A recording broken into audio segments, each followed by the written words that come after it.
শিৱসাগৰত পলিটেকনিকৰ অংশকালীন প্ৰবক্তাসকলৰ চাকৰি নিয়মীয়াকৰণৰ দাবীত ৰাজপথত নামিল ছাত্ৰ মুক্তি সংগ্ৰাম সমিতি। ৰণোজ পেগু মুৰ্দাবাদ, হিমন্ত বিশ্ব শৰ্মা মুৰ্দাবাদ ধ্বনিৰে উত্তাল শিৱসাগৰ।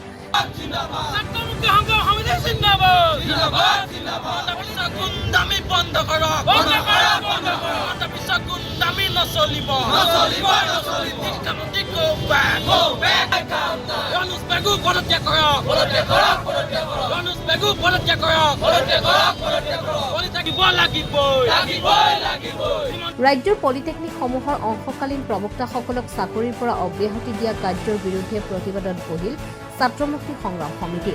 অতি শীঘ্ৰে এইসকল প্ৰবক্তাৰ চাকৰি ঘূৰাই দি নিয়মীয়াকৰণ কৰাৰ দাবী ছাত্ৰ সংগঠনটোৰ। শিক্ষামন্ত্ৰী ৰণোজ পেগুৰ পদত্যাগৰ দাবী সংগঠনটোৰ। ছাত্ৰ সংগঠনটোৰ শতাধিক সদস্যই জয় আই অসম, পলিটেকনিক শিক্ষকসকলক চাকৰি ঘূৰাই দিব লাগিব আদি ধ্বনিৰে পৰিৱেশ উত্তাল কৰি তোলে। চাওক, আচলতে চৰকাৰখনে নিবনুৱা সমস্যা সমাধানলৈ সম্পূৰ্ণৰূপে পিঠি দিছে।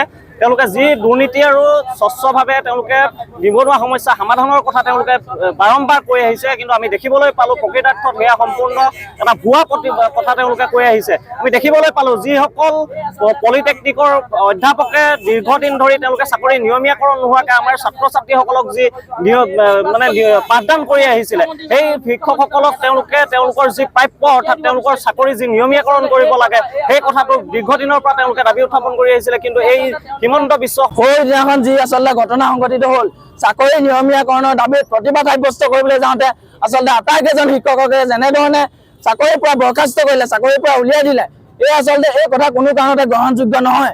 যদি এই চাকৰি যদি অবৈধ হৈ আছিল, এই চাকৰি যদি তেওঁলোকৰ যদি পাৰ্মানেণ্ট নহৈছিলে, তেন্তে কিয় নিযুক্তি দিছিলে তেওঁলোকক?